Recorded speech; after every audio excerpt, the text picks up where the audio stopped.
This episode is brought to you by Huggies Little Movers. Huggies knows that babies come in all shapes and sizes, and their tushies do too. Huggies has more curves and outstanding active fit. Parents know that there's nothing worse than an ill-fitting diaper, especially for active, wiggly babies. Huggies Little Movers are curved to fit all curves, so babies feel comfy no matter how much they're moving around. And we all know they're moving around a lot. They also offer 12-hour protection against leaks, which is a game changer. Get your baby's butt into the best fitting diaper. Huggies Little Movers. We got you, baby.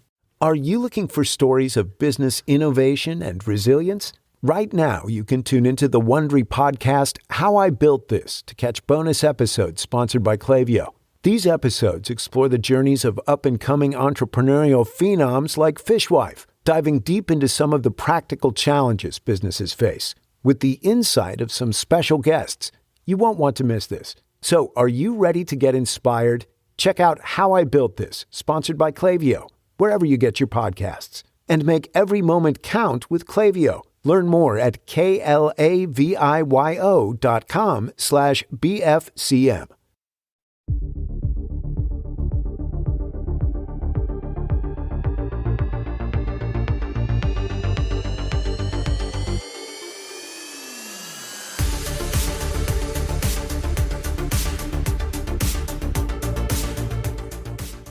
Listeners, this Grammy recap is going to cause a feud. It's going to cause more than one feud. Ryan Murphy's next production will be feud fixing famous people. Okay, you think that, but I'm hitting you from the side that you don't even know. Go ahead. Really? Yes. Well, yes. No one loves to be hit from the side more than I do, honestly. So we know that to be true. This is going to be, it's going to be magnificent. All right, we're going to start right off with Taylor and Celine. Listeners, Okay, before we start, you all need to know that Chris is like the world's biggest Celine fan. I don't know if that's been made as clear on this podcast as it should be. Like, everyone comes up to me and talks about Cher, but I don't know that people know that Celine is your Cher. I saw probably Celine Dion's last concert ever. Like, wow. I've seen her 5 times, ? Like, I love her. Did I burst into tears when they announced her and she walked out? Like, truly burst into tears, and Hassan had to rub my arm, like, in consoling me, and like I was not consoled. Like, that's what. Yeah. I mean, like, I can, as a receiver of a text with an all caps and exclamation pointed text, I can at least attest to the emotion that accompanied that walkout from Chris. Burst into tears.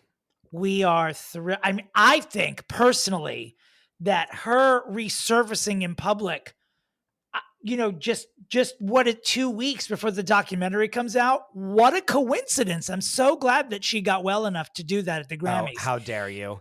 Anyway, let's talk. Dominick. Look, I love a disease that works around the press schedule. That's all I can say. All I can say. I'm not even dignifying those words with a real response. Continue on. Well, then let's move on to something more ridiculous than what I just said, which is the controversy of Taylor Swift blowing off, ignoring, beating the shit out of, knocking down, hastening the death date of Celine Dion. Why is this getting so much attention? I've watched it 100 times. Dominick, this is why. Let's rewind it all the way back to the beginning of the Grammys. You have Miley Cyrus winning her first Grammy, given to her by Mariah Carey. Yes. And what a great speech. She's like, oh my God, look who's giving me this award. I can't believe it. One of the most, the biggest musical acts to ever exist, and one of the most talented singers of all time is giving me this award. This is crazy. You don't have to twist my arm. I am with you there. Great moment. Tracy Chapman comes out and performs with whoever the fuck that was, some man. that I won't even, again, dignify that with his real name because I don't even know what it is. It's Luke Combs. Continue. Sure. You know, we have some listeners in the South. Sure. South Jersey. No, we do have some listeners in Georgia. I know this for a fact. Truly no idea who this man is. Sure, whatever. You have Tracy Chapman, an absolute icon that we haven't seen her in 20 some years. And by the way, how gorgeous is she? Great. I mean, we don't talk about people's physical appearance except on this podcast. She's like model beauty. No, like could walk down the runway tomorrow model beautiful. Yes. Absolutely flawless. Looks even more beautiful than she did back in the day, which was really beautiful. 100% that she has aged like the proverbial fine wine. Yeah. Tears, absolute tears to that performance. Correct or incorrect? Absolutely correct. Beautiful. We then have Stevie Wonder. We then have Annie Lennox. There was the Stevie Wonder thing. I could have pressed. I don't know that it was thought out well. But however, he is an absolute household name and an icon. Yes, and he was in the room, and respect must be paid. Yes, the performance. Annie Lennox giving a tribute to what is her name? Sinead O'Connor. Yes. Beautiful performance. Lovely to see her causing controversy at the end, calling for a ceasefire. We then have like a few upstarty people like Olivia Rodrigo not being an idiot and like jumping around like a freak, but actually showing us people that think that she's a tween nothing, that she's a really good singer. Correct? 100%. I just want to, I'm just confirming this with you. Yes. We are in minute 4 of what is a dissertation. We're ending up with why the Taylor Celine thing matters. Okay. How many acts is this play that we're in? We're going. Okay. All right. Just stay with me. Okay. We then have Brandi Carlile introduce. Mm-hmm. Notice I skip right over Travis Scott because that was my bathroom break. I honestly didn't notice. I don't have the rundown in front of me, but that performance was good. A bathroom break. Goodbye. It was a bathroom break. I'll continue.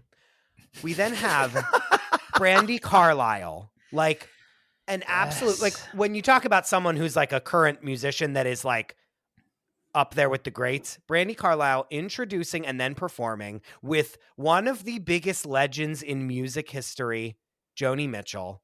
Yes. That performance rocked me to my core.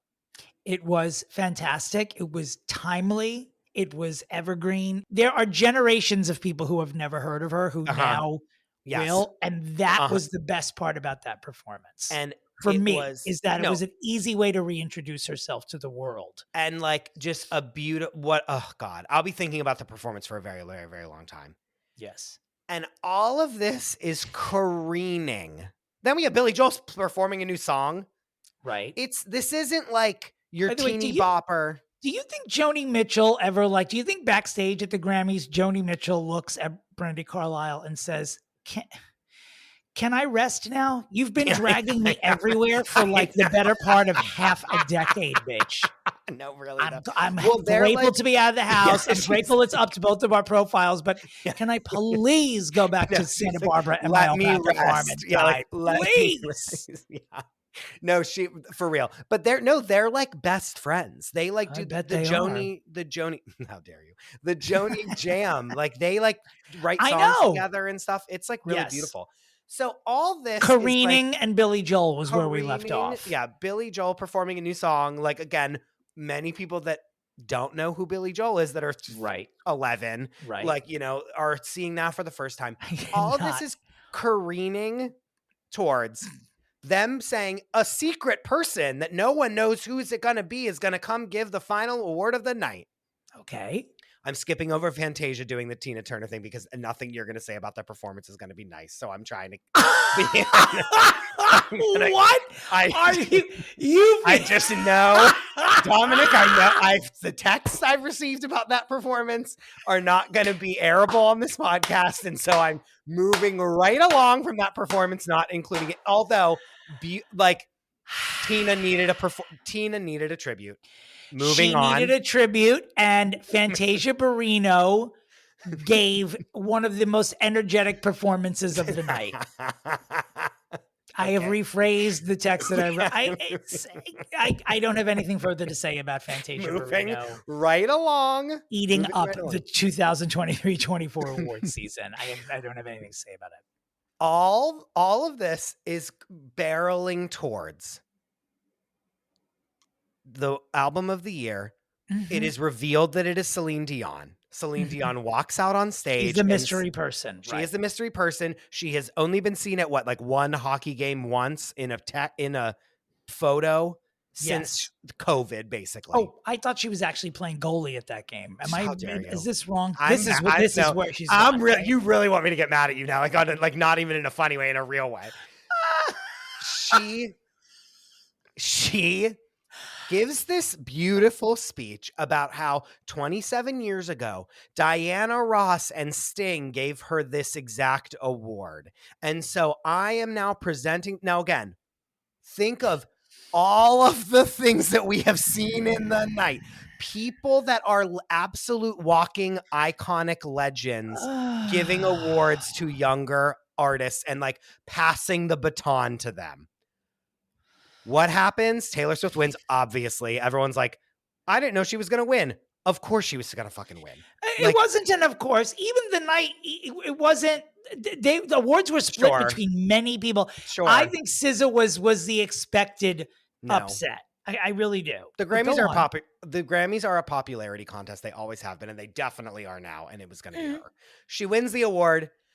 I watch basically the scene in The Matrix where the bullets are coming and he like goes backwards, like the one that's been parodied 95. Like if you actually just watch her walk up onto that stage, it is wild the things she does to avoid eye contact with the person that is giving her the award, let alone an absolute icon that we should all be grateful is in front of our eyes. I'm going to pause you there for one moment and say that outside of the Taylor and Celine brouhaha, I don't think that the room did enough when Celine Dion walked out. I thought that the ovation was low and certainly did not go on long enough. I respected that the audience appeared to remain standing for the entire duration that she was out there, as though Jesus or Cher had walked out on the stage, and worthy of it. And look, I tell jokes about everybody because it's why Cher put me on this planet. But Celine Dion is one of the greatest singers of all time, and certainly one of the most satisfying, hilarious celebrities who has ever walk to the earth. It's like she's got this monumental talent, and she is a kooky bitch outside of it. Bananas. Great. She's just a good time gal. Like everyone loves her, gay, straight, you name it. So I thought in general, the energy in the room wasn't sort of like, people weren't falling down when she got out. I'm not going to lie. They were spent after Joni Mitchell. They had Annie Lennox up there. Like, it was a lot. It was a lot. Right. But what I will say is, and the whole point, I'm erasing the fact that it's Celine Dion and it's Taylor Swift. Like, that's not what this is. It is every single way possible. They have set this up for you to be like, look how likable I could be if I bow to this beautiful icon, just like someone else did at the beginning of the night, and like give the award. She literally never looks her in the face. As I was watching it for the first time, I was like, why the fuck is she not looking at Celine Dion? And then I go, oh no, don't worry. She's going to say, I can't believe that Celine Dion is giving me an award. And then she just talks about Lana Del Rey the whole time, who she dragged on the stage with her. It was unwillingly. Really, truly kicking and screaming. Honestly. It was so baffling. And yes, is it a big deal? No. Is it like, who cares? But I've just never, it could have been a piece of trash off of the street that was handing her the award. When someone's handing you something, you look them in the eyes. Outlandish. This is outlandish. It was the wildest thing I've ever seen in my life. I stand by it forever. Go ahead. Tell me what you think. Listen, I'm going to use Dominic. If it was Cher, you would have a pitchfork at her doorstep today. First and foremost. Well, that is accurate. That's thank you so much. Here's what I really think, though. I think that Taylor Swift, and I'm not a Swiftie at all. I don't hate her, but I'm not a Swiftie. I think she's another kooky bitch. She's a complete goofball, and I think that she was excited about making history and excited that her friend was there, and was much more focused on the people who were winning with her and having won the award. Like, I think she was genuinely breathless about it. So the thing, when she did go up to Celine, she definitely did not look at her from the time she got up there until the time she took the award. I truly think she was preoccupied, because I'm convinced that as they're cutting away, she gets up to the mic and says something, and then she turns camera left and I feel like is looking directly at Celine and smiling and shrugging her shoulders like, can you fucking believe this? And not thinking anything about it. I don't think it was deliberate. I don't think it was deliberate either. It was just the wildest thing I've ever seen in my life. Like, I really am not like, I don't think she snubbed her. Like, I don't think she's like, I'm deliberately not saying this to her. I think she's just oblivious, and that's the problem. Like, to have, and the reason I recapped every single fucking performance is because, like, at every turn during this very, very good award ceremony, it was pretty good. It was. I thought back to basics, very like, it wasn't like every performance I was like, who is this now? Like, it was very classic, and like, even the writing was a little less plotting and annoying. Yes. It was just sort of like in and out. It was I really loved watching it, truly. But to have every single thing building to this moment, and like it being so clear that this is the theme of the night, is like, here's this humongous celebrity giving another humongous celebrity an award. Right. That she was just, I mean, the camera couldn't even stay on her because she was like whipping around and running this way and running. Like, she did everything that she could to not be looking forward as she went down the stage. It was, I'm surprised she didn't fall on her face. She was looking backwards as she was walking forwards. I mean, this can't be true, right? Because the dresses that Celine and Taylor were wearing were mildly similar in structure. Do you believe that someone put that marigold jacket on Celine because they were afraid that the dresses looked too much alike? I read this on the internet in several places. Oh, really? Yes. Yeah. I'm not making it up. Oh my God. I wonder if that's what it was. I mean, either way, she looked beautiful. I loved the jacket. I loved the jacket. It was beautiful. Celine looked great. She looked great. But Dominic, someone who's ill, she looks remarkably not. You can say whatever you want, and I'm not. And listen, I could really be picking on her and be like, she's ungrateful. She stood up every fucking performance and made it all about her because she knew all the cameras would be recording her dancing to someone else's song. I could go there, and I'm not. I'm being respectful. It was the wildest thing I have ever seen in my life. That she grabbed the award from this person who is a living icon while she's looking at her friend and won't even turn her head to look her in the eyes as she receives the award from this person. Right. Well, that did happen. Yeah. I don't think it was intentional. I'll never get over it. Again, I'm not even a Swiftie, and I think I will say a percentage of her jumping up and dancing was because she was genuinely having a good time. Sure. What I think is the worst thing she did all night was get up there and win for pop vocal and not thank anybody and just say, my new album comes out April. And wait, that I thought was so much more egregious than like the sad part taking is I thought that was great. Celine Dion with it.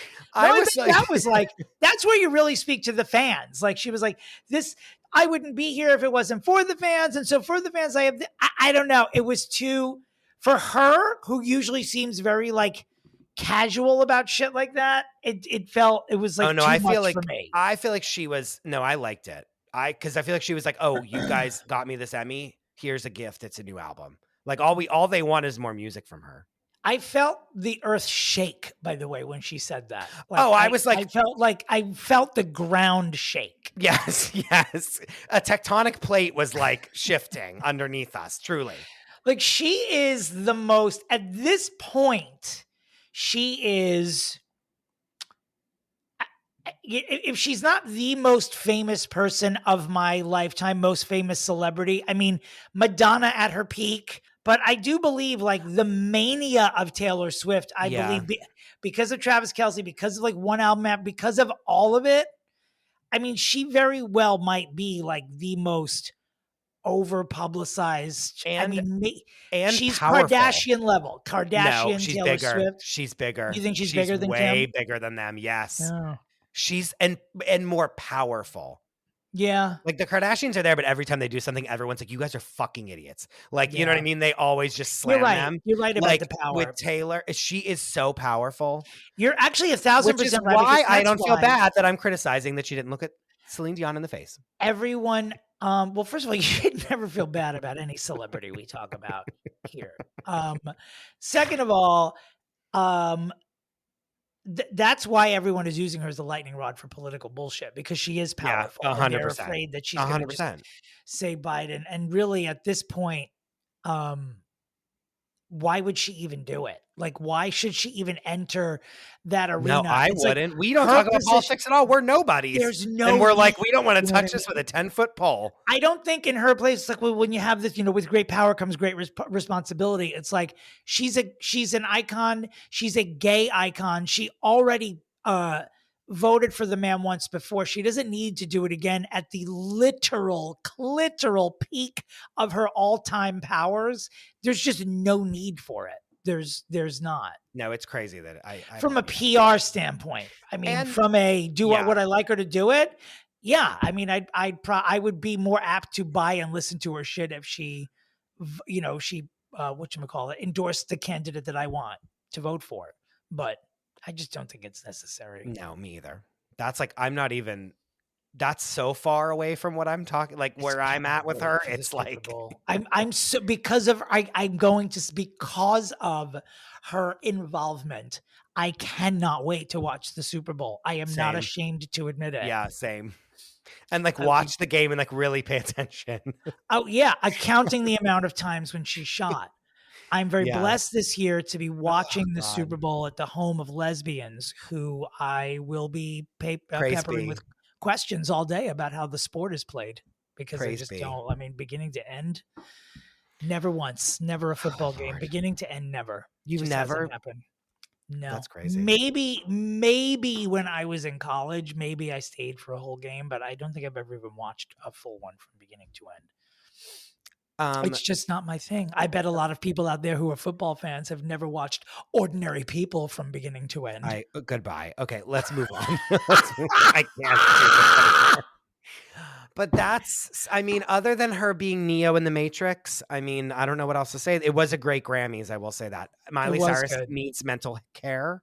But does she, or do we need to be drinking her blood and having? No, but she looks great. She sounded great. She did great. Loved her. She was yelling at I don't know why she was yelling at the audience, but she was. And she looked fantastic. I thought she deserved the award she won. Yeah. I love that she sort of half jumped on the bandwagon of saying the Grammys weren't necessary, where she was like, this doesn't mean anything. And then turned around to her crew. She goes, but it does though, right, guys? I thought that was the line of the night. Out of her mind. Out of her mind. And I love that like half the people winning the awards were just like, these awards suck. I was like, then why are you there, girl? Stay home. It was funny though.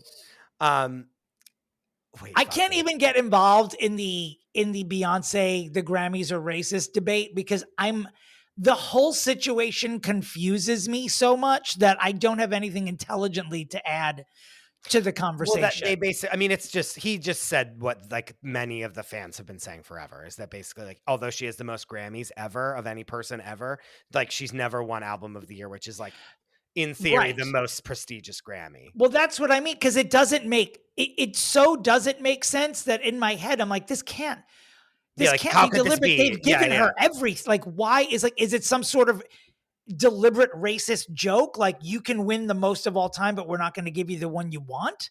I mean, there are people, I guess, that would think that way. It would be shocking to me. But that's like the argument.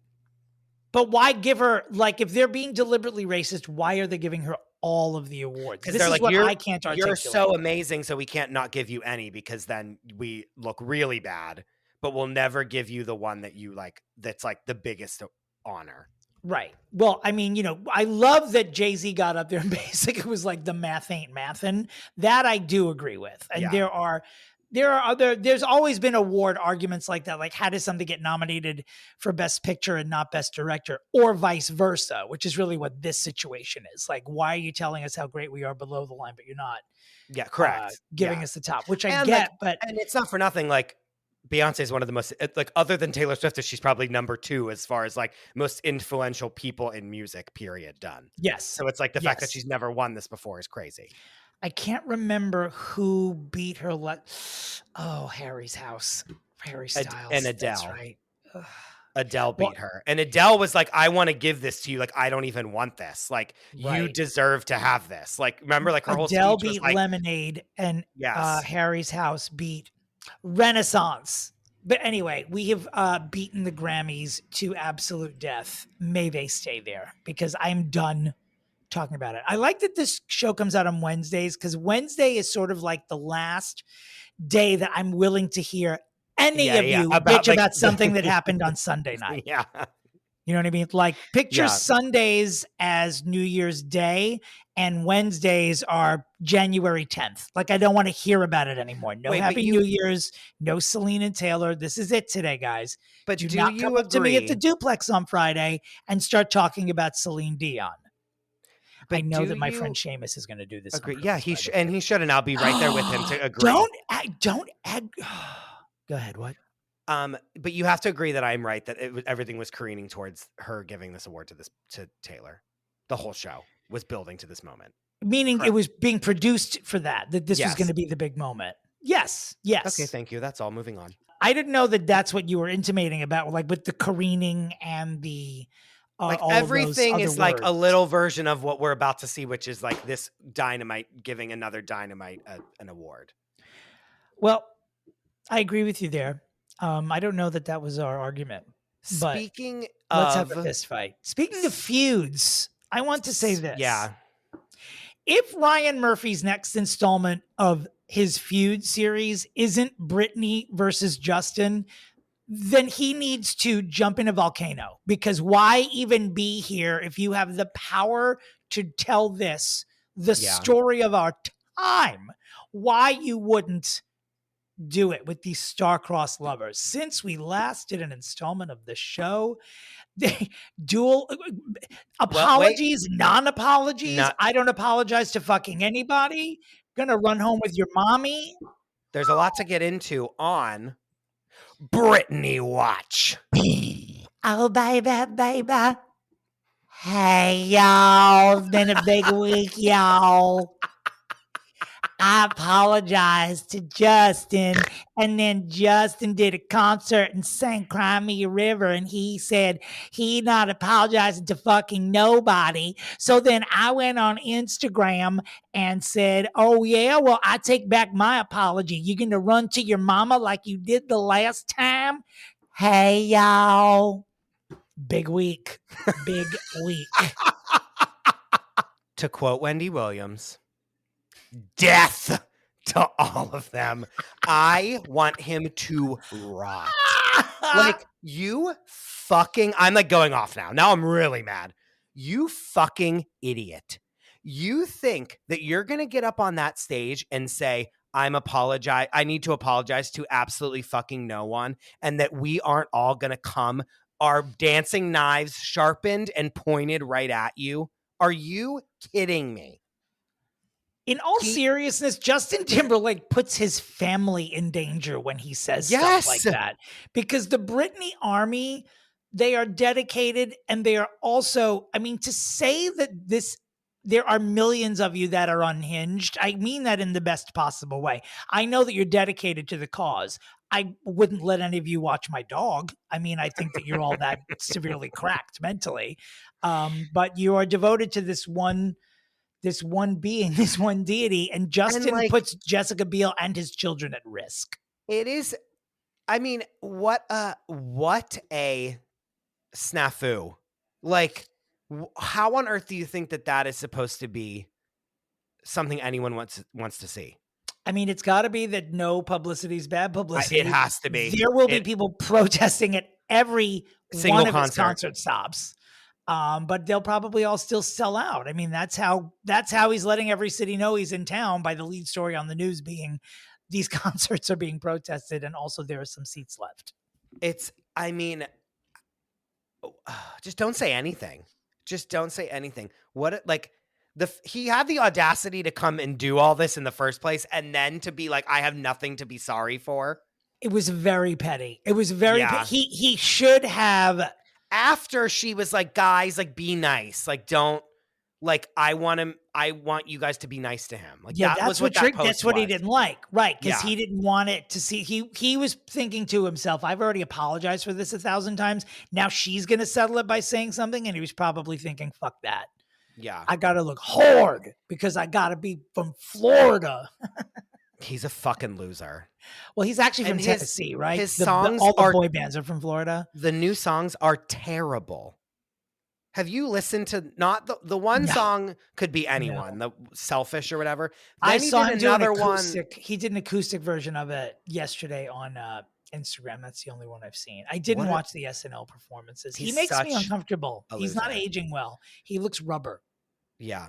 And again, as Rachel, one of the listeners said, she said, the fact that this song doesn't have a beat or a melody is crazy. Or like doesn't have a chorus or a melody. Like he's sharp and flat the whole way through. Insane. I can't believe, and then Britney was like, actually, never mind. Go fuck yourself, which I was giving her a standing ovation, deserved of Celine Dion coming to the Grammys in my house alone. That really was the response, though. Yeah. I mean, it really was that immature, and she's so unabashed about it. She said, actually, never mind. I take my apology back. Go run to your mommy and fuck you. It's like, oh, now we're getting somewhere. Yeah, you little bitch. And I'm like so into that. Like, if this is a Housewives reunion, we are not going to break for a very long time. Like, sit down. Yeah. So, Ryan Murphy, please make this happen, honestly. How dare there's the vengeance that they, after all these decades. Speaking of vengeance, I don't know who to congratulate. Is it Meghan Markle or Camilla that gave King Charles cancer? Because it did not happen on its own. That's horrible. It did not happen on its own. For the third time, it did not happen on its own. Well, the Royals are dropping like flies. Is Kate Middleton out of the hospital yet? Oh, gee, what happened? What changed about the royal family that all of a sudden they just started dropping like flies? Because Meghan Markle put a curse on everybody. Stop. She was not fucking around. She's scarred by Megxit, and she is chanting and making bad things happen to this family. If it's not her, it's definitely got to be Camilla, who's like, it's like Diana's spirit. Yeah. I became queen. Now be gone. Because now when you die, I'm still going to be the queen. It doesn't matter anymore. Put me on a coin, Charles. Yeah, I've been in the long game for too long of a time. I mean, she's probably mentally damaged from it. But of course, Fixing Famous People is a giant fan of all members of the royal family because you are the frivolous glamour that we aspire to. And we are not happy that King Charles has cancer. We wish him a speedy recovery, but his prognosis, at least with the initial reports, it seems like they caught it early and they're going to fix it. Well, that's good. But I mean, it really is like, this is what we've been saying for like years, my whole life basically, is like, he's going to become the king and then like die like 3 years later. Like, it's so sad that that's exactly what it is. I mean, William might be this. I'm speaking very flippantly about death and cancer, but like William might be getting to the throne a little bit sooner than he thought. And I'll tell you what, also, I wonder, we should ask Kristen Meinzer what she thinks about this. I think that we can't Charles... get to her. We can't get to her because she's on CNN every day now. Is she? God yes. Bless her. Yes.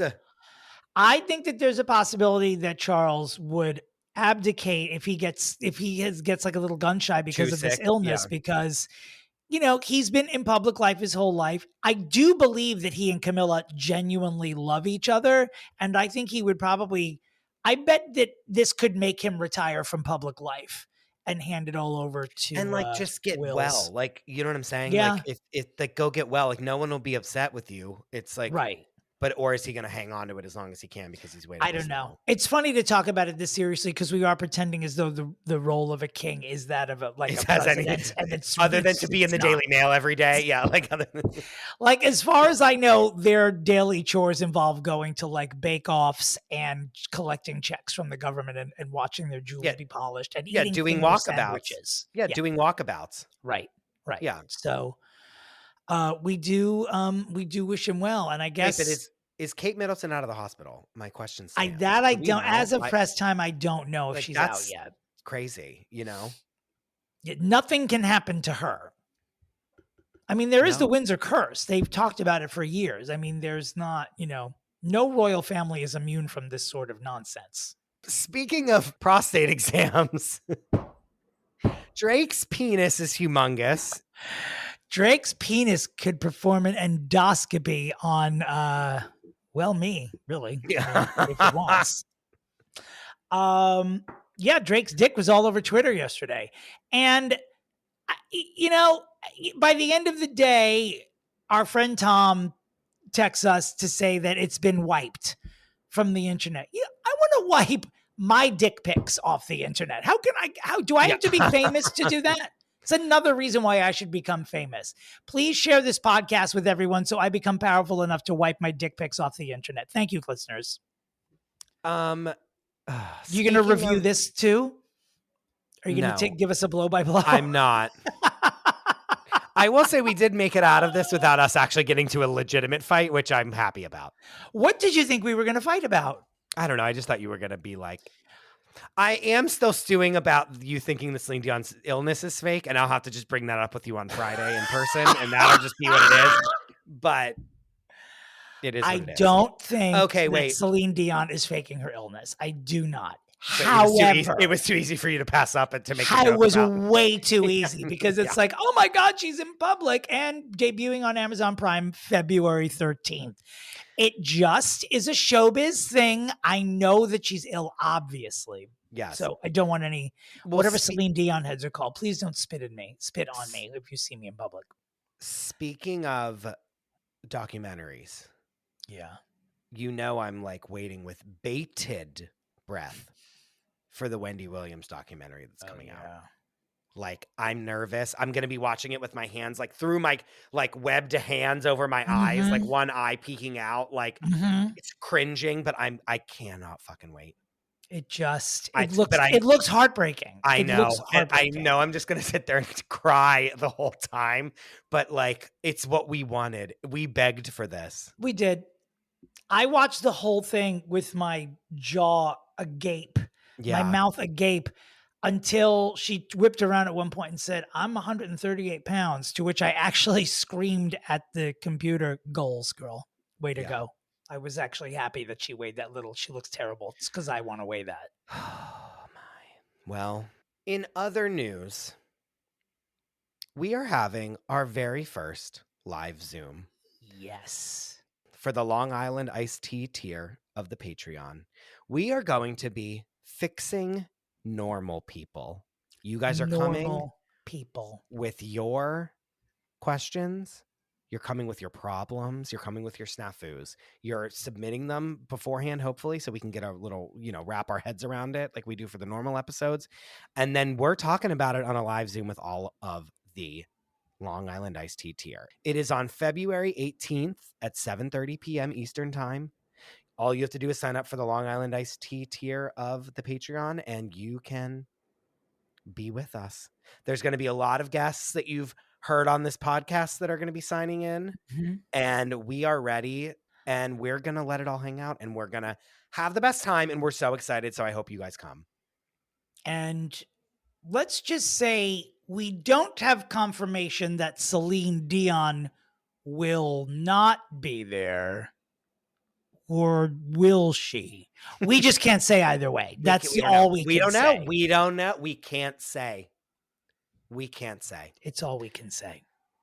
Speaking of men with humongous penises, I think we should start. This is truly the bridge. Yes. Oh, it's a bridge, all right. Yes. We need to get to our client for the day.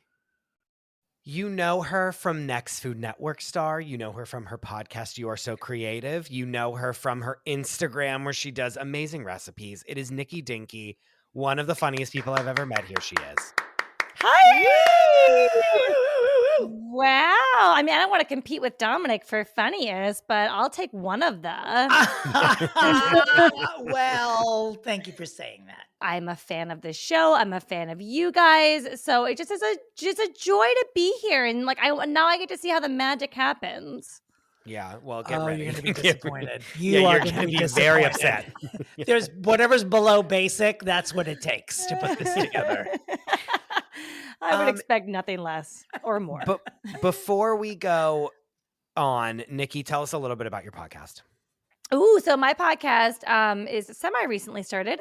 It's called You're So Creative, and it's really for any kind of entrepreneur or self-starter, but especially creative professionals.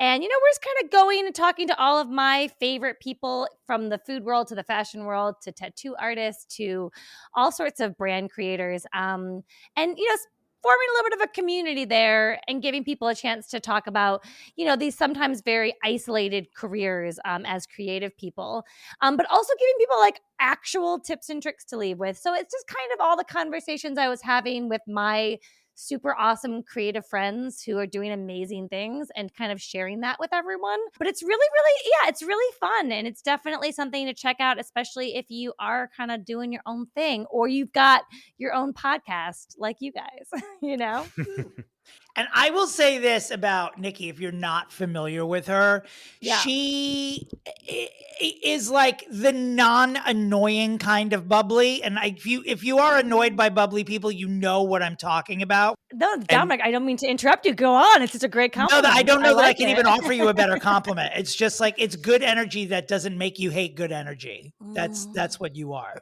basically. Because most good energy to me is, well, people always ask me, or they used to, especially when I was younger, like, are you on drugs? What's going on? You're, so energetic. And I'm like, well, just me being bubbly. But I do think I have more layers than that. So yes, I like to keep it fun, but like there's a very serious note about me. So thank you. That was a very nice compliment. Oh, you're welcome. Speaking of extremely serious people, we're here to discuss someone who has been on this list, our client list, from the very beginning.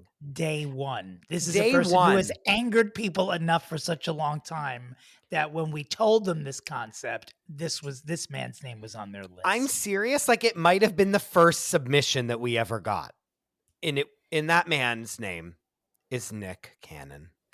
His name is Nick Cannon. But before we go further, we must, of course, ask Chris and our guests to guess Nick Cannon's middle name.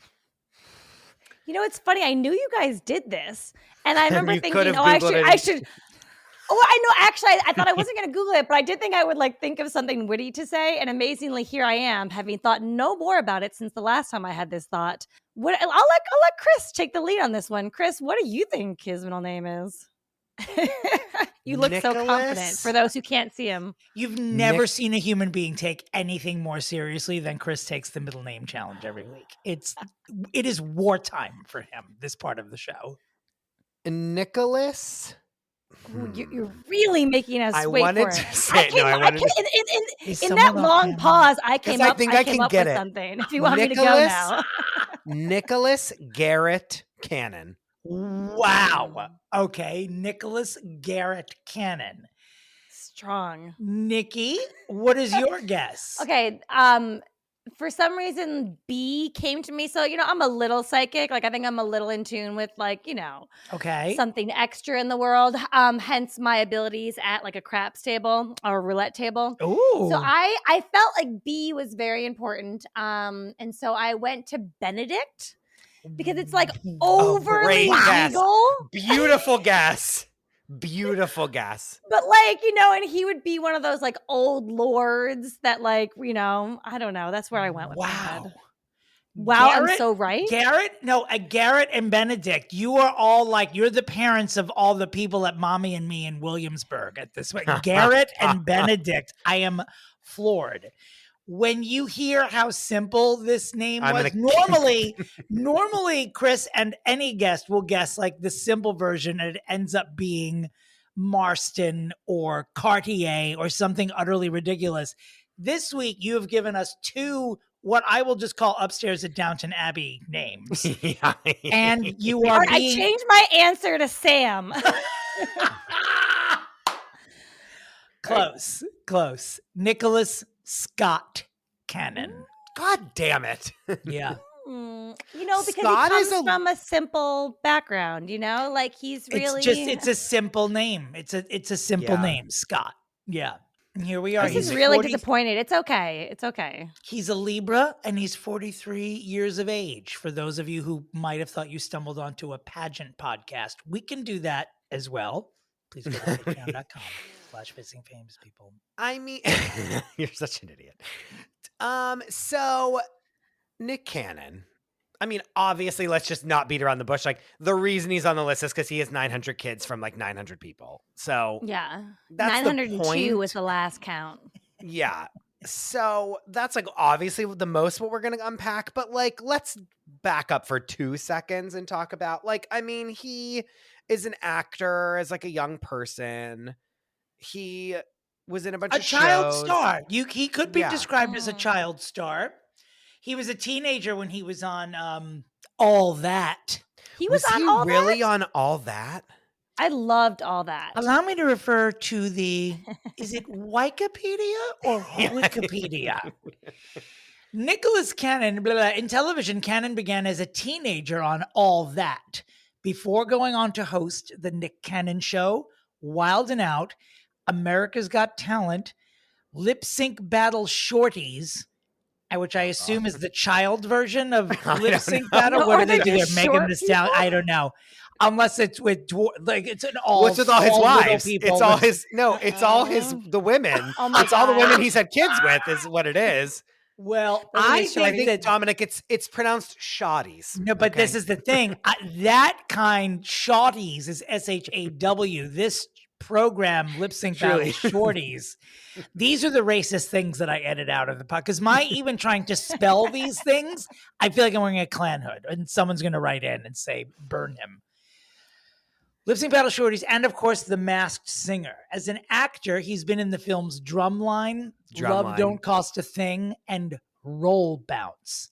As a rapper, he released his debut self-titled album in 2003 with the single Gigolo, which was unfortunately a collaboration with R. Kelly.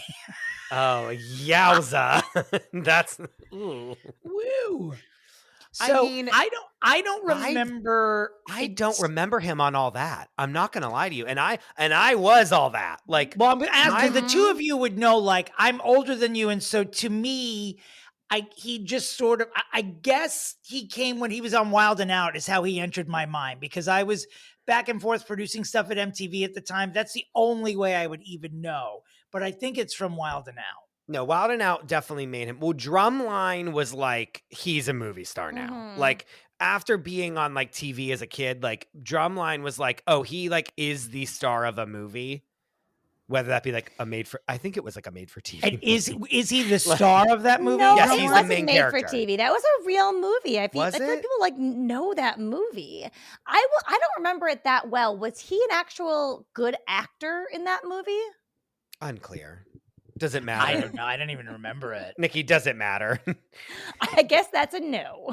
But regardless, Wild 'N Out then became like a big show on MTV when I was a teenager. Like, it was fun, and there was all kinds of really cool rappers there.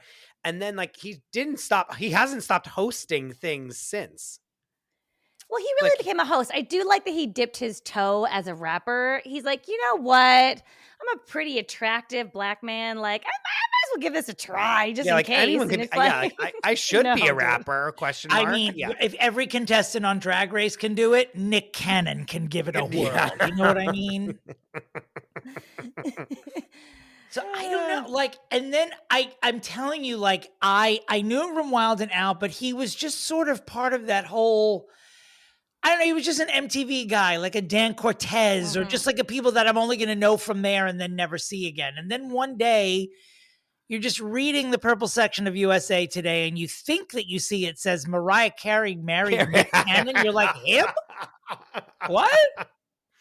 Well, that is where I'm going to triangulate. Like, he did then skyrocket into a level of fame that he would never have achieved if it was not to marry the biggest diva on the planet, Mariah Carey. Yes, hashtag Avi. 1 billion%. A person who disagrees with the statement, you likely would have forgotten about Nick Cannon if he hadn't married Mariah Carey. Anyone who disagrees with that statement should be put in jail. I mean, honestly, should be put in a home or something. We kept usually away from hear people. that. Yeah, I mean, we usually hear that as the female, I feel like, often is the one that marries someone and kind of gets like, you know.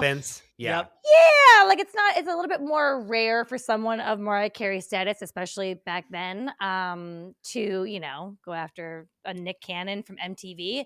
But like, good for him. And he, you know, he fucking made the best of it. I mean, he definitely used that.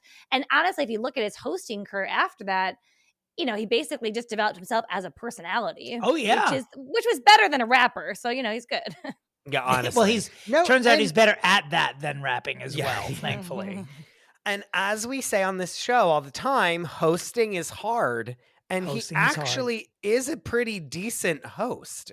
I mean, he was the host of, I mean, think about it. America's Got Talent is still right now today, a humongous television show. Yeah. Yeah. The Masked Singer, despite what you think of it, is a widely watched television show on Fox. Like, it really, No, like, he got to big time. He's like basically like Ryan Seacrest. You know, he's like that classic host. But for me, him as a host, it's like he's got that big silly personality. Like, whoa, that was crazy. Yeah. And by it, but 20% of me is like, really? Like, you thought those like 5 little kids doing flips on each other's backs were just like, I don't know. Right. That's the thing. It's like you want to equate him with Seacrest because Nick Cannon on that level is sort of, you could view him as being as utilitarian as Ryan Seacrest is. Like you could, like Ryan Seacrest could host like a child's tea party or an actual war. Like he is the ultimate professional at it. He can do anything. Mm-hmm. Nick Cannon's sort of like that. He just injects an aspect of his personality in there that everything he hosts, I feel like I'm watching MTV Spring Break from 1997 or 98. Like he just has that personality, but you know what I mean. I know. Yeah, but he asked those children to flash them. It was so weird. It's the way he talks, and it's not just him; it's everyone who hosted anything on MTV back then as well. They sort of talk. I still hear it in Carson Daly every time he speaks. I don't. It's like a sense memory. I feel that is a really interesting point, and I'm going to agree with you on that one. I'm going to give you that one. And you know what he's good at is like even like some random woman who's like my kid like is singing and I'm like terrified and like I hope they do well. He like gets them going. Like he really does like whereas like Ryan Seacrest will be like the anchor in the storm. Like Nick Cannon's like hyping people up and making them having fun. Agreed. Like look at your kid. Isn't that crazy? You know, he's really there to be the hype man. Not to bring it back to Wild and Out. Genuine? Do you like believe that he really cares? Like, do you think it's genuine? I don't even think I need to care or need to believe it. It's just, I think he does a good job because he brings energy to situations that might not have any energy and kind of is a clown a little bit, but it's, I don't know. It works. He goes for it. He goes all out, you know, like it, you know, and I mean, not for nothing on The Masked Singer, something. On The Masked Singer, when it's so fucking obvious who the person is, or they're terrible, or like they're not even that great, and all of the judges and the audience have to act like they're hearing Celine Dion perform from like the 1 foot in the grave. Like they like act like they are truly have you ever watched that show?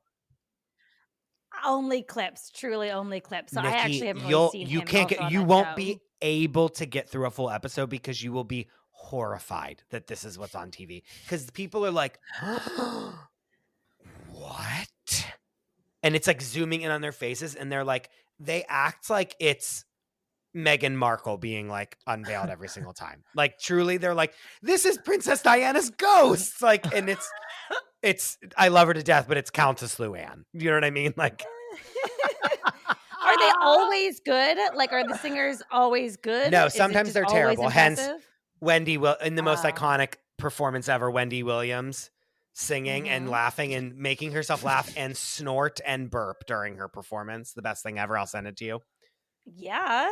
But like that, or it was like Leanne Rimes like winning and her being unveiled and everyone being like, we had no idea that it was you. And they were like, we didn't know you could sing this well. Do you know what I mean? Like you have, it's one or the other. Rhymes could sing that well? Leanne Rimes, they're disguising their voices, right? On the show. Not when they're singing. When they're singing, it's just their voice. But when they talk, it's a like robot voice. Got it. So they'll give you clues of who they are, and they're like, "Well, I used to be on blah blah blah blah." So when Leanne Rimes is singing on that show, can you, if you're watching at home and you're like a giant Leanne Rimes fan, do you know it's her?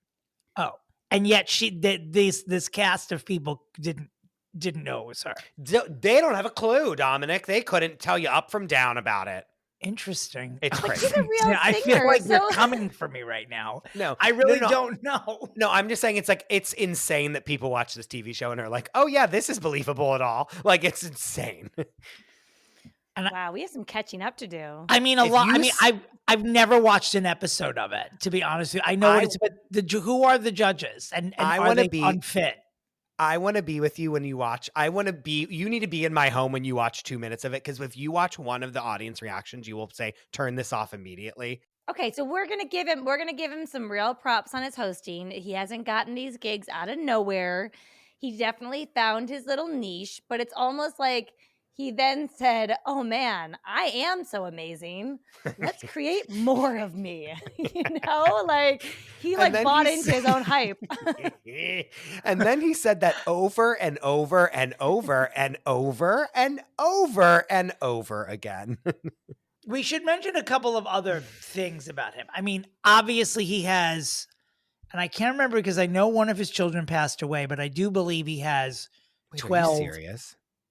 As a baby, was in the past couple of years. Oh, that's horrible. Mm-hmm. That's terrible. Oh, wait. A 1-year-old, I think.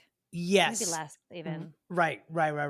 And then had children as recently, I think, as 2022, giving him, I believe, a 12th child, if I'm not mistaken. But there were other moments. Remember, he was accused of, there was a rash of this happening a few years ago where people who were reposting or liking anti-Semitic stuff on the internet, and he was one of them and had to end up issuing an apology to his Jewish friends about liking some anti-Semitic posts on the internet.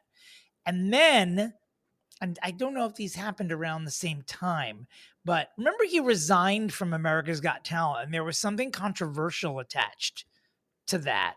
And I don't know if we ever got to the bottom of it. I don't remember that. He hosted the show from 2009 to 2016 and then announced he would not be back in 2017, citing creative differences between him and the executives of NBC. Well, yeah, the creative differences were that they wanted Tyra Banks to be the host, and then she was the host, and they were like, why have we let this insane woman into this show? Get her out of the building. They were like, get her out. What have we done to ourselves? What have we done to ourselves? Because at least once a show when Tyra hosted it, she was like, hi, I'm Tyra Banks, and this is America's Got Talent. You know who's got talent? Me, bitch. Me. I'm Tyra Banks, and I have talent. Oh, I love Tyra Banks. Anyway, we're talking about literally everyone but Nick Cannon, which is sort of indicative of how exciting Nick Cannon probably even is as a person, unless he's impregnating somebody. Well, I'll tell you, speaking of impregnating somebody, it starts a couple years ago where they're like, guys, Nick Cannon has 8 kids. Nick Cannon has 9 kids. And it seems that I don't think other than Mariah Carey how many baby mamas are there is the question.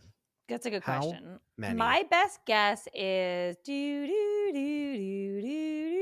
I'm going with 5. Is there more than that? There's probably more. 6 different women. Let's go to the expert. I don't know what mood she's going to be in today. Hey, Siri, how many children does Nick Cannon have? Nick Cannon's one daughter and one son are Golden Cannon and Powerful Queen Cannon. Dominic, why are you doing this? It is not. Okay. Okay. It is not. That is not what I asked. again, this is the 900th time. When I eventually kill Siri with a hammer or a large kettleball, I believe is what they're called, I will do it live on the show. Fuck off, Siri. Go ahead, Chris. I'm so sorry, Nikki, that you had to witness that. I hate losing my temper I'm when we have sorry. company. I know. I think you and Siri just need some space. You'll figure it out. Okay. It's a war that they're waging on each other every single day, Nikki. I have to deal with this every day. So people to obviously our altar that we worship people.com has told me there are 12 children with 6 different women. That makes That's sense. actually a pretty good average to a woman. Yeah. At least he's not wasting them. Yeah. I mean, it's better than I'm not going to lie to you. It's better than I thought it was. Like, it's better than I thought it was going to be. And the first 2 are Mariah Carey's 2 kids with him. Yeah. Yeah. Who now are like those were his performing. first 2 children. Are they his oldest children? The Carey twins? I want to say yes. I believe that's correct too, because I'm an expert on this. But I think it's interesting that if he's having, for the most part, multiple children with the same woman, like at least maybe 2. It's very interesting because none of these have been huge relationships, or not a lot of them have been. Right. So they're having one baby together. The relationship isn't necessarily working out. Maybe they did have thoughts that it might at first. And they have all agreed, like, let's just keep doing this, And at that point, he might also be with the next woman. It's like, I don't know. Like, these women have bought into, they have picked up what he is putting down, Yeah. Well, that's the thing on Selling Sunset. One of the newer realtors is one of his baby mamas. Oh. And yeah, I'm a fan of the show. I've seen him. Yeah. And in her first season, like immediately she comes on, and of course, like every single one of them is like, spill it, like just tell us. And she's like, tell you what? And they're like, shut up, you stupid fucking idiot, like just tell us what we want to hear. And she's like, what? Like, we have our relationship, and like I don't understand why people are so confused with like my relationship. And then that few of them start going after her, and they start being like, just this is a lie, like he's not even with you, like he has like 900 kids, like what are you talking about? She's like, no, we like have a relationship and we're like solid. And then she like finds out off camera while they're filming that he's having a child with someone else, and is like at a dinner with some of them. And they then like come back to the other girls and like, oh, she just had like a mental breakdown at this restaurant because she found out that. Yes. So it's like, I love that. So like you see in real time someone like defending the relationship and then being blindsided by a pregnancy and losing their minds. Right. P.S. Rightfully so. It's not like she I mean, you want to say like, listen, there's a lot of different strokes for different folks. Do whatever you want. I mean, truly, like, so I know people in open relationships, and that's working for them, and it might not work for them in 5 years, but it's working for them. Like, you do you. You totally do you. I just can't believe that this many women are like, yeah, it's really fine though. Like, it's no big deal. Like, if there's one cool, especially mom, because it's one thing to be with someone and like be in an open relationship and like whatever. You start sprinkling some kids in there, and like, bitch, things change. Sure. And so that's a great point. It's hard to be that cool. So it's like, I don't know. It's hard to be that cool. It's hard to be that cool.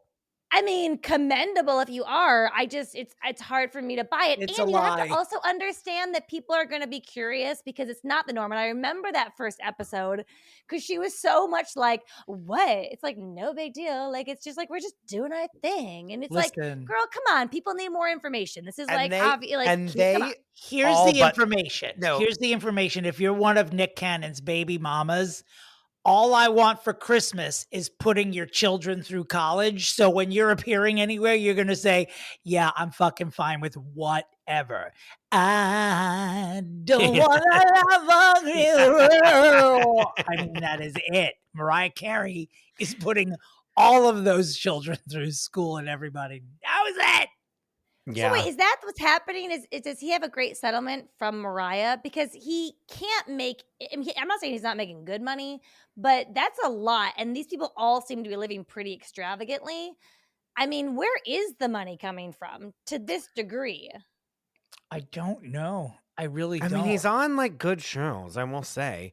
But I mean, of course, Does but we're he- talking about 12 children and child support. And every time you see a party of their like first birthday or whatever it is to the nines. You know, Yeah. that's a lot. I don't know. And- Maybe did he invest well? I'm not even being shady, but like, did he did he do those things that rich people do to stay rich? Those things that I don't do because I'm not rich. And like, not for nothing, Brie was like, I need to get my ass on TV because I need to like make money. I Yeah. need to like sell expensive Yeah. real estate to like make commission for this fucking company. Yeah. You know what I mean? Like, it's not like Uh-huh. she's just sitting pretty. She's like out there like working really hard to like make money for her kid. And then it's funny because like the first episode, like she was like, it's fine. And they all were like, it is the only reason you were casted on this TV show. Like, how dare you think that it was for any reason? Did they other than say it that? to Like, her? no, I mean, no, but they Oh. all but said that to her. And I was like Yeah. dying. Well, I remember Googling it when I first saw that first episode because I was like, what's happening here? And like, I was like, is she with Nick Cannon? Like, what? I ended up Googling it because she was being all shady about it. And I had the same thought. I was like, girl, you know exactly why you're here. Like, come on. Like, Right. I mean, don't get me wrong. She's hot. And like she seems capitalize on it. successful, I'm but, not like, yeah. yeah, but you're a reality TV star. They want a little bit more, and here's your like that's what put you over the edge to be on the show for sure. So like, I mean, to And- a degree, just own it. No, and Yeah. like again, we were rabid, just like the cast members that were next to her. We were rabid to hear one fact about how they live their lives. Like I was ready to hear one thing, and I would have been satiated forever. Because it doesn't They had And make then dinner he- at 5 then he got o'clock someone together. Then he got someone else pregnant and you found out yeah. the It's- fact. And that's the other thing is that like when she's questioned about it on the show, she's like, we are what we are. And it's like, no, like, what are you? Like there's very non-answers going on. And I wonder if that's what he's doing to all of them.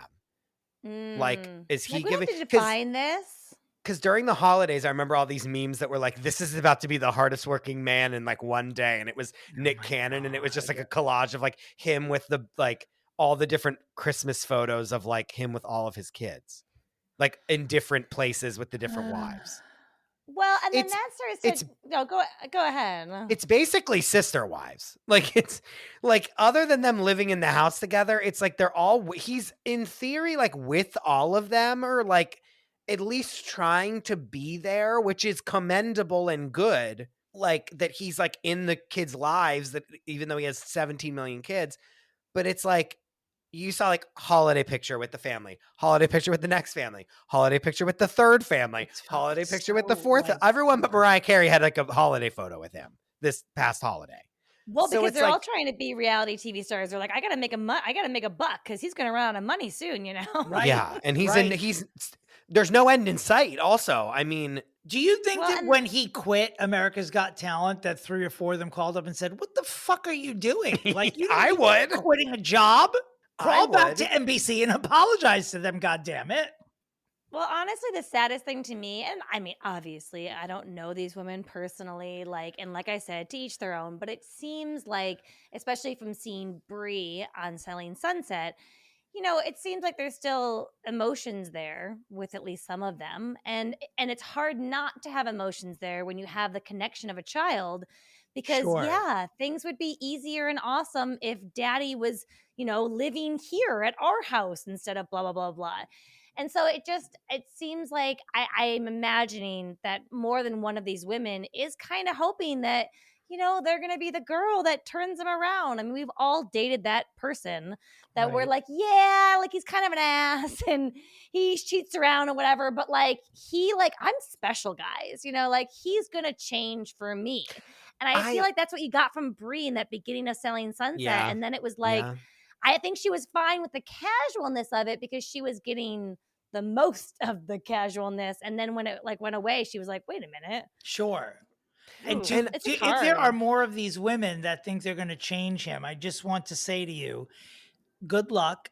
But I will tell you, when and if you do change him, he might be different, but he will still have 12 fucking children. Stay home. And like, I don't even think it's like he's mean to. I think he's like charming the pants off of them.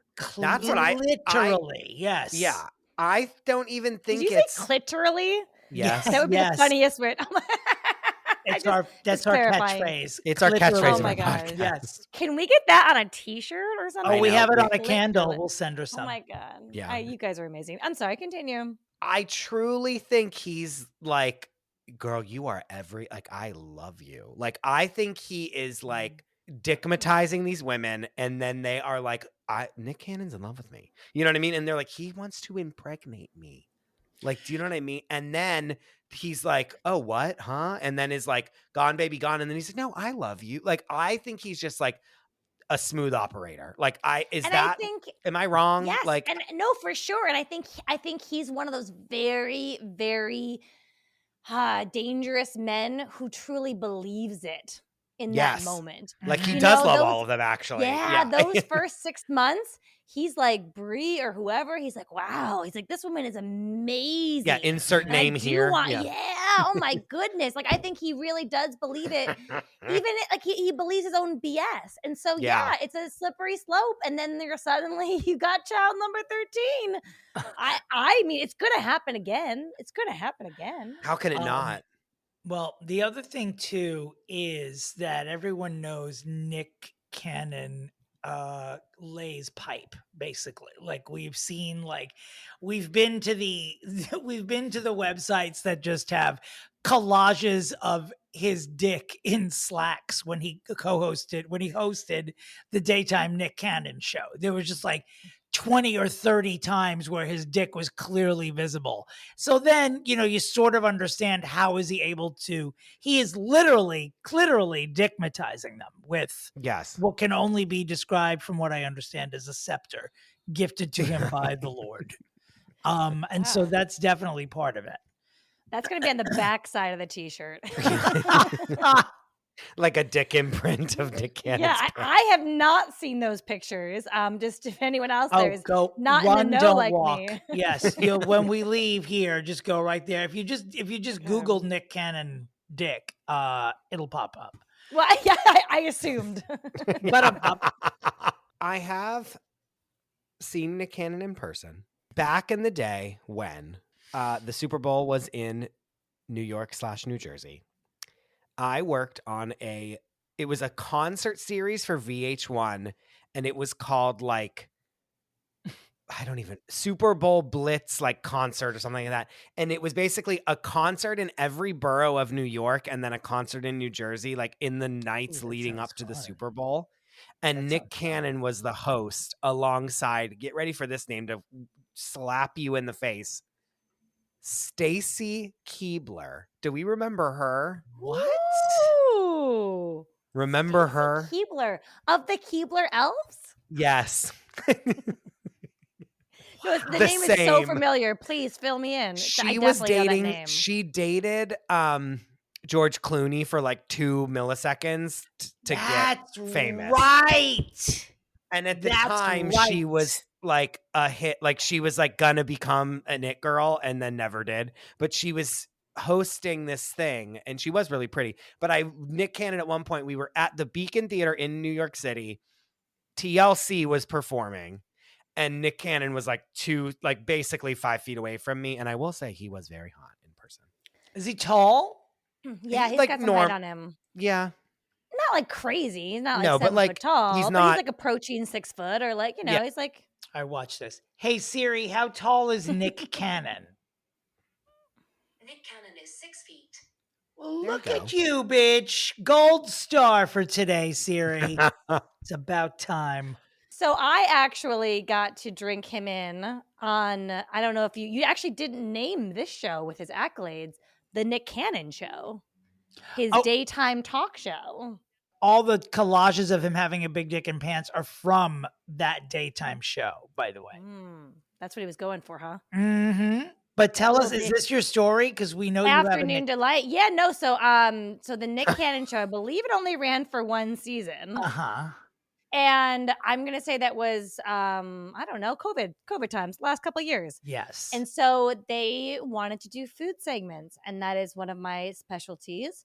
I am a chef by trade. And so I went on, I did their very first food segment on the Nick Cannon Show. Ooh. Mm-hmm. it was a disaster. Oh. The whole production was rough. It was rough. Oh no. I handled it, like a beaut. And even when you're missing avocados for your avocado dish, you make it work. And don't get me wrong, actually, Nick really did do a great job also noticing the things that were happening and trying to keep it going the best he could. But I remember when I first arrived at the show, I was having one of those Nick Cannon moments, kind of like we had before. Like, I know this guy, but why do I know him so well? Like, Right. what are the things he's been on? And so one of the producers was catching me up, and she starts mentioning, he's got 12 kids or whatever it was at the time, maybe 11. And I think that she's mentioning this because this is a topic that we will not be approaching today. Like sometimes producers will come on and be like, listen, they're sensitive about this, or definitely don't bring up like their divorce or something. Sure. Yeah, like they're a consummate alcoholic. Please don't talk to them about their drinking. Yeah, like these are little like wonderful things that producers like Chris will give you heads up on so you don't look like an asshole. Uh-huh. And so I'm like, oh, got you. I was like, okay, no kid talk, no, and they're like, no. They're like, this is his like shtick. This is what, like he's really on the show pushing hard that he has all these kids. So like, it's like, it's his fun thing. So it definitely might come up. So we want to make sure that so really the producer was coaching me on, his latest Talking child about his and how kids? many he Yeah. has. And I was like, this is a really interesting choice. And honestly, not a terrible one. From a PR perspective, this man really is just himself. He is a host, and he doesn't really have a ton of other reality TV kind of things. So it's amazing that like his children became the thing that he was known for, and that we wanted. That's the brand to now. stake his claim of his show on a little bit. Like post I'm Mariah Carey's husband, that's his shtick. I have 12 kids. You have 12 kids. And like, but I will say when I went on the show, I remember thinking this is going to be interesting. Like, I just thought of him as this like hyper energy kind of guy from America's Got Talent. And I will say that he took everything really seriously. And when the lights did come on, he had a very controlled energy. He really did. It's not that easy hosting in general, but especially daytime TV and food stuff. You've got to like keep it going. You got to ask the right questions. And he really did do a fantastic job. And I remember leaving thinking, oh, this might like have legs. Like this could go somewhere.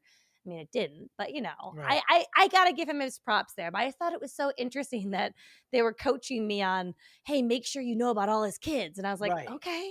Well, let me ask you now, having met him, do you have 1 or 2 children with him at this point? So we're working on baby number 3 coming soon. You're cut off now. We're Nick Cannon so excited. has a Noah's Ark fetish. I can only have pairs of children with each woman, and then they're out. Well, I do have twins. Can you imagine if one of my twins came out a little darker than the other one? Oh, that was about that time.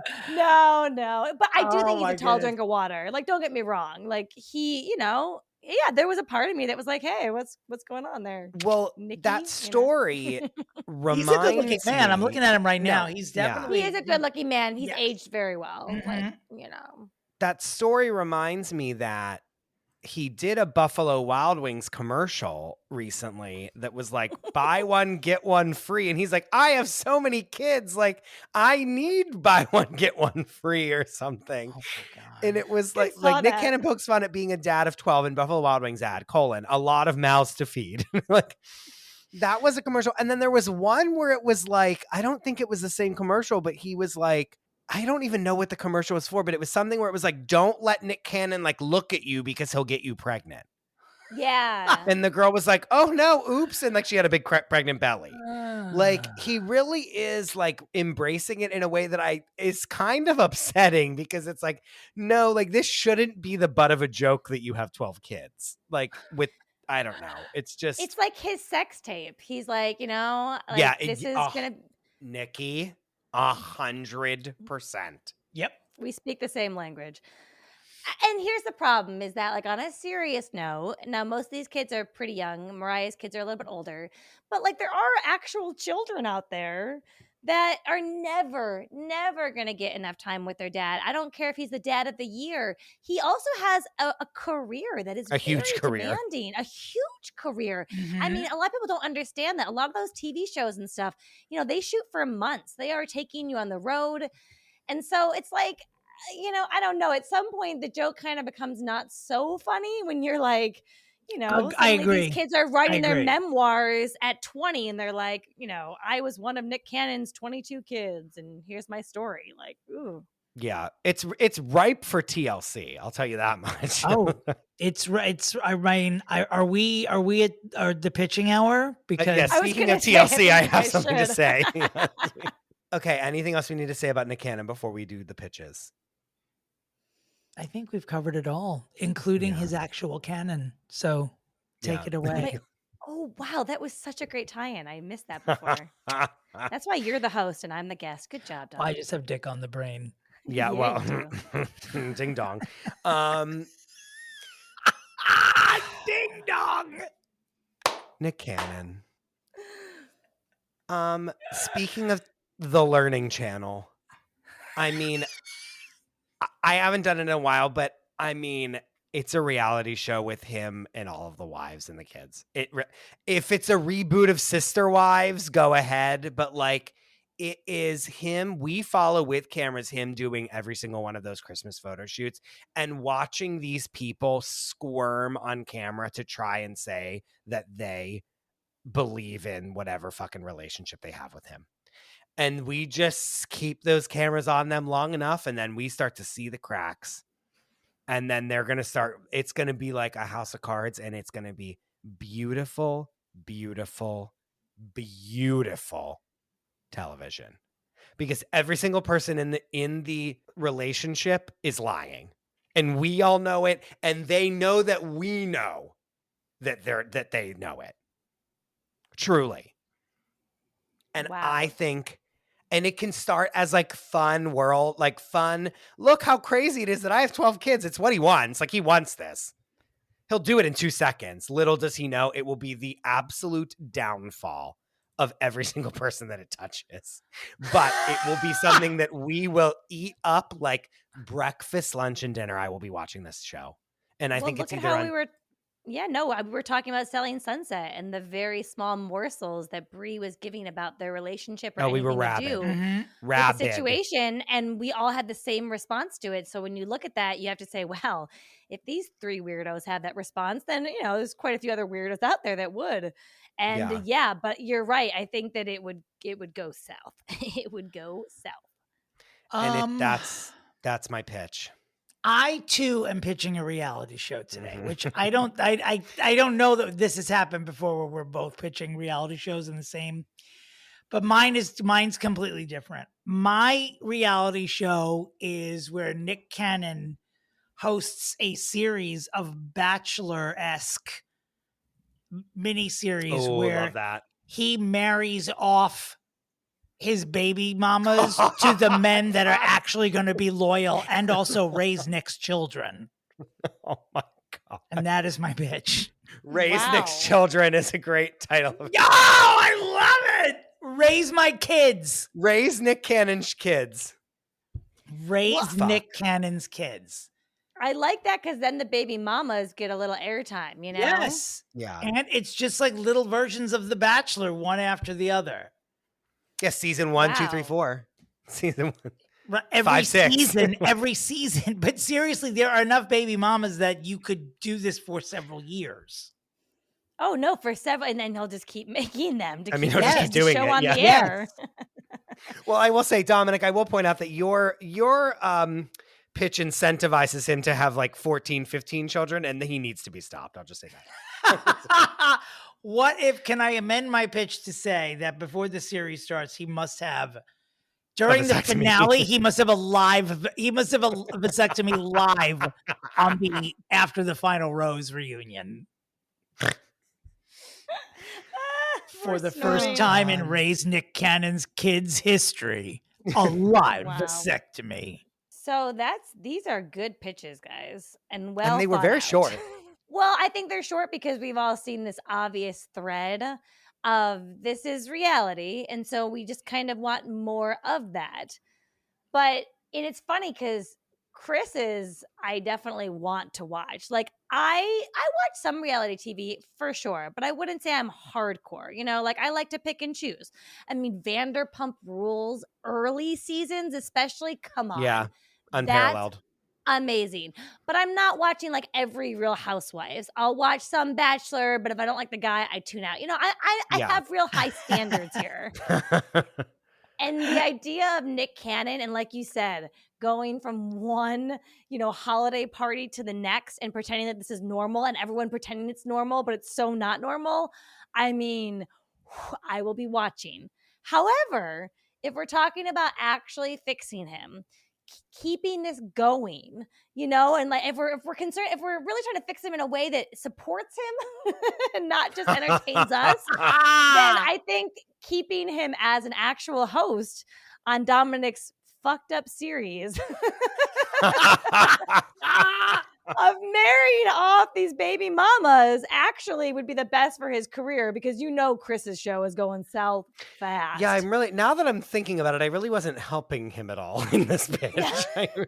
I was hastening his demise. What's the paycheck at least? Yeah. Yeah, I mean, honestly, he would have a surge in his notoriety. I think things would really go up for him over the course of the next 3-ish years.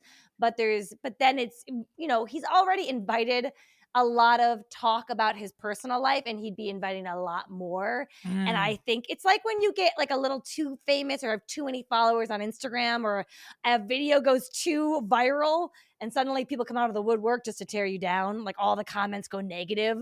I think it would just, it would go south fast. So at least Dominick's pitch, we get to keep seeing what's going to happen with Nick Cannon and his baby mamas. I go with Dominick. Dominick's on a roll. He's on a roll. I am on a roll. I'm just letting the listeners know this because they are, as we get deeper into winter and maybe turning into spring, what you're looking for here, the narrative here, is a comeback story from the younger generation to show the nearer to death generation why their ideas are in the past. And so, Chris... No, but Dominick, you're the only person that pitched something today that would fix Nick Cannon. I was truly ushering him into cancellation. You really were. I mean, I think it's opposite of what this podcast is. Right. It just is simply the show I want to watch. Right. I don't really care about Nick Cannon, which is interesting. It's interesting that what I've done is save him when I probably like him less than you do. But I'm here to serve, I guess. It's part of our job. Oh, Lord. Well, I got to get my fucking shit together is really what I need to do. Nikki, thank you so much for being here. Where can people find you? Yeah, guys, find me on social media. I love it, and I like to connect. So at Nikki Dinki, spelled how you might expect, NIKKI-DINKI. I always say if you Google me, there's no other Nikki Dinkies out there. But definitely check out You're So Creative podcast. It's a good time, especially if you're in that world of creative thinkers. And follow along, and hopefully I'll be back, because for sure. Whenever you want people to find me. Whenever I'm already thinking, I'm like, who's next? Because well, please let us know and say approach the bench. You need to fix. Yeah. Approach the bench. We're ready to take submissions. Yes, please. That sounded so sexy. I'm like, what's happening here? There's a bench and submissions. Like, okay. On the side, I've been Googling Nick Cannon dick or whatever. Yeah. I just pulled it up. Wait, I actually am gonna Google. Yeah, there was like a leak. There was a leak on Twitter a couple of years ago, and a leak. Oh, of course, it's in page 6. Fans lose their minds over Nick Cannon's apparent bulge on TV. Well, that bulge in that thing, it does. Oh my God, it's humongous. Oh God, right? Who does he think he is? John Hamm? It's huge. It is. It's a big one. It looks like it could make a dozen children. These poor women. Boom, boom, okay. boom, boom, boom, boom. Chris, where can the listeners of this podcast find you?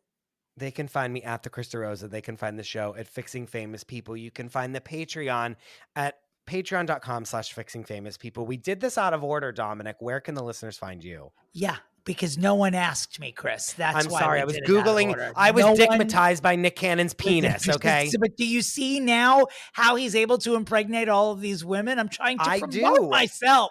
Yes. Where can people find you, Dominic? Oh, thanks, Dominic, Chris. where can people find you? I've been Oh my doing God. I that. mean, this is the definition of being clamored. I love it. Jump in here. The website's Domitary.com. The socials is Dominick Pupa, or just go to the Fixing Famous People Instagram page. Find me there. Chris, you've already said where we could find you. Would you like to deliver some closing remarks? I would. I would. I wish you both well. And as always, where's Shelley? Goodbye. Did not see that coming.